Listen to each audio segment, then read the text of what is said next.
Welcome to an uninhabited island. How did we end up here? Well, I don't know. But now we have to survive here for a couple of days, and I'll teach you all I know.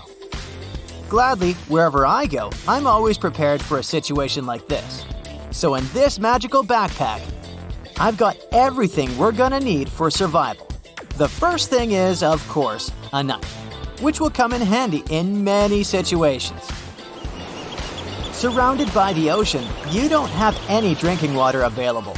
Oops, I didn't put any water in the backpack. But don't panic. Your most reliable source of water here is the coconuts. So we need to fetch some of those.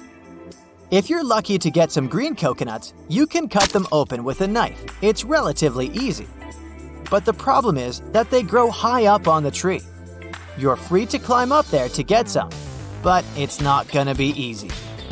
Luckily, when coconuts mature, they turn brown and fall off the tree. The water inside stays safe to drink for about 9 months, so you can pick some up from the ground. The problem here is that they can be pretty hard to open. However, if you're lucky to have a screwdriver, it won't be a big deal. Also, a simple stone can crack a coconut for you.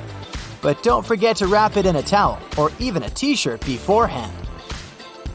Remember that you can't drink as many coconuts as you want. Don't drink more than 5 brown coconuts a day, unless you want to get an upset stomach. By the way, the same goes for green coconuts.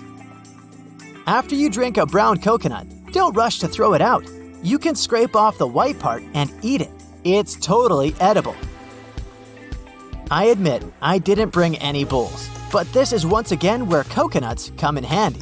It can be turned into one. After you cut it open, you have bowl-shaped pieces. Start by removing all the white stuff from the inside until it's just a shell. This is going to be your bowl, but we'll make it pretty. Scrape the hair off using the knife. Then you can rub it around with sand, making it smoother. The last thing to do is to polish it with the coconut's very own coconut meat. The oils in it will make your bowl shiny and pretty. Okay, the most important skill is to make fire, of course. I did put a couple of lighters and a matchbox in the bag to make it easier, but you just can't be a qualified survivor if you don't know how to start a fire without them. You need to find a curved piece of wood and tie a bowstring to it like this, so it looks like a bow. In case you don't have a nylon cord, a shoestring will work too. So whenever you go traveling, wear shoes with laces, I guess. Next, find a piece of dry hardwood. It will be your spindle. You will need to wrap the string of the bow around it so you can create friction. The spindle can be fixed to a board with a notch that can hold it. Also, you'll need to find another piece of wood that's usually called a hand block. It should have a dimple carved into it, which will make it easier for you to create friction. So here's how it goes. The board holds the spindle, and you twist the bowstring around it just like this. On top, you hold the spindle with a hand block. Then you start moving the bow, rubbing it around the spindle and creating friction. It will start heating up, and in the end, you'll get an ember. After you get an ember, you need to carefully move it to a bundle of tinder and blow on it, trying to start the fire. It's gonna be tough to do it the first time, but after you get a hold of it, you can start the fire in less than 5 minutes. Now that we have the fire, we need food. The obvious choice is to go fishing. So in my magic backpack, I have a fishing kit. It's just a small box with some hooks and strings, but it's gonna be a tremendous help. The rest is just practice and skills. If you manage to catch some, you need to cook it, and that's the easy part now that you have both fish and fire. Wrap your fish in coconut leaves, tie it up with bark, and put it on the coals of your fire. Wait for about 20 minutes, but before eating, make sure it's well cooked. Just pierce the fish at an angle with a fork or a toothpick and twist gently at the thickest point. If the fish is cooked, it will flake easily. Bon appetit! Everything changes when the sun goes down. You have to be prepared for the night. So, during the day, you have to make a shelter out of sticks and palm tree leaves. Pieces of bark can be used as strings, but it's also a good idea to walk along the shore and see what gets washed out.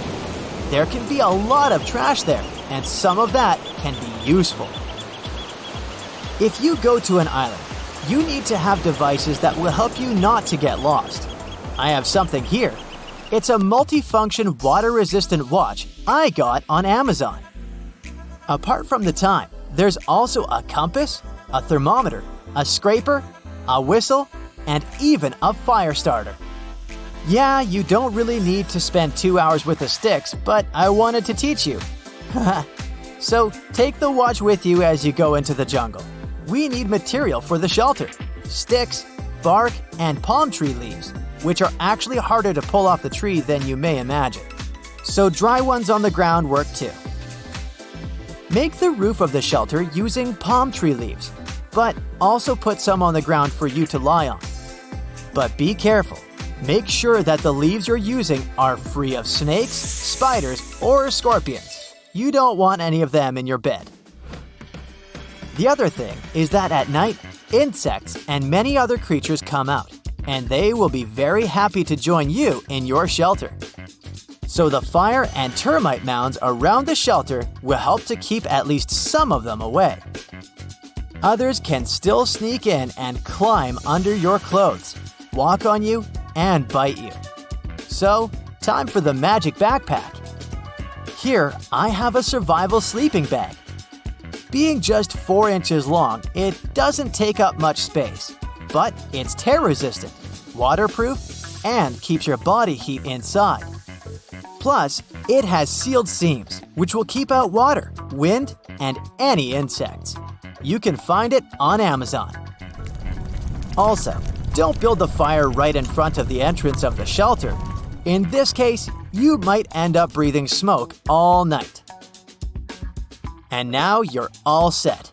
Just a couple of tips on how to survive. Your phone, which is probably the one thing you'll have with you, is pretty useless here. But not exactly. The screen of your no-signal cell can be used to reflect sun and moonlight to send SOS signals. Second, in conditions when you don't particularly have much water resources, try to keep your body cool. So just walk in the water once in a while so it doesn't get overheated and so that you don't get too dehydrated. And, of course, always have a first aid kit with you. It's the last survival thing I have in my backpack. Also from Amazon. It's a water-resistant bag with a pair of scissors, Band-Aids, tweezers, bandages, and so on. Pretty useful stuff in the wild. Happy survival, even though I hope you'll never have to do it unprepared. That's it for today. So hey, if you pacified your curiosity, then give the video a like and share it with your friends. Or if you want more, just click on these videos and stay on the bright side.